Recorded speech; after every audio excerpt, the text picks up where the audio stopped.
People often think they know who I am. People often label me, judge me, and doors have always closed. In fact, I'm not that different from you. I've done things I regret, but I'm sure you have too. We all have dreams and aspirations. And all we want is a chance to make that happen.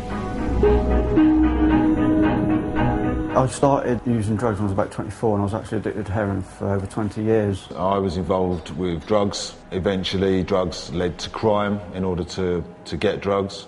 My crime rate was just unbelievable. Cars, houses, drugs. My entire world fitted into a black bin liner. That's what I took with me into the treatment centre. And, you know, I talk about being in a dark place. You don't get much darker than being in a prison cell. Yeah, that's where it takes you, inevitably. Through most of the 90s, my life would have seemed to most people quite normal. I had a company car, I was married with kids, and everything was looking to the outside to be quite normal, but underneath, the progression of my illness was getting worse and worse, and my use of drugs and alcohol was getting out of control. Dad was always part of our life, but he was very different. I was very sort of insular, I suppose is a word, wasn't I? Yeah. I was very... I just didn't really engage with other people. The birth of my nephew happened while I was in prison. That hurt quite a lot, and there was a bit of a split, a rift in the family because of the consequences of my actions.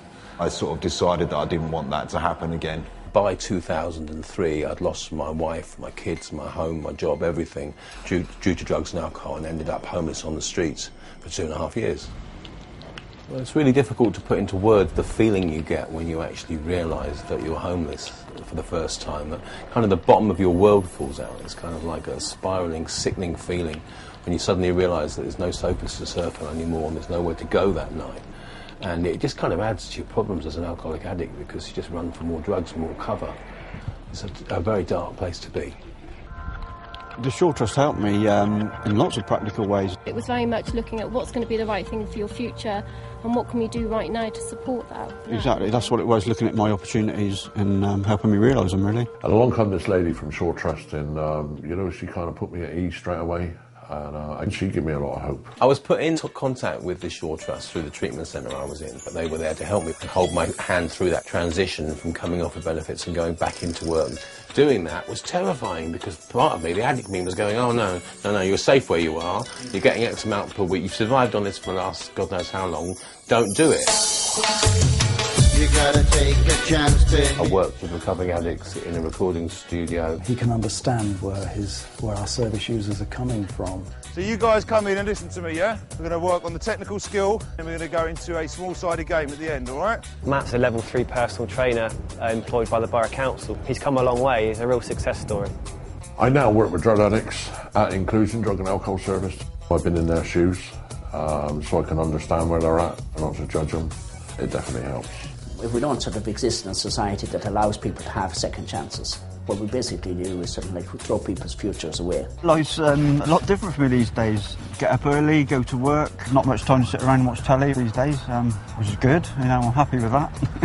I would totally recommend the Shore Trust to anyone that's trying to get their life back on track. In fact, you're going to need them in finding work and education, especially in training for work. I pay my TV licence, I've got a girlfriend, I pay my rent, I have a lovely flat, I have a nice car.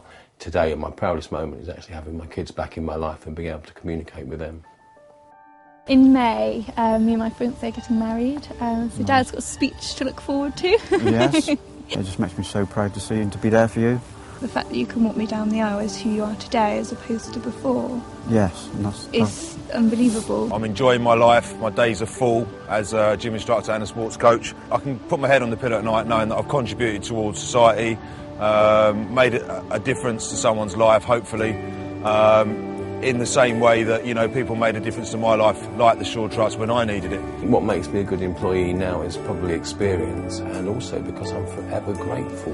Having lost it all, having gained it again, I live life with a full and happy heart today. Given the right opportunity and the right help and the right guidance, I do think anybody can change.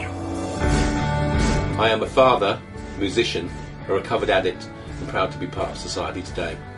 I am painter and decorator, and I'm me, and I enjoy being me. I know who I am today. I am very proud to be a member of society today. I am a gym instructor and a sports coach, and according to my niece and nephew, the best uncle in the world.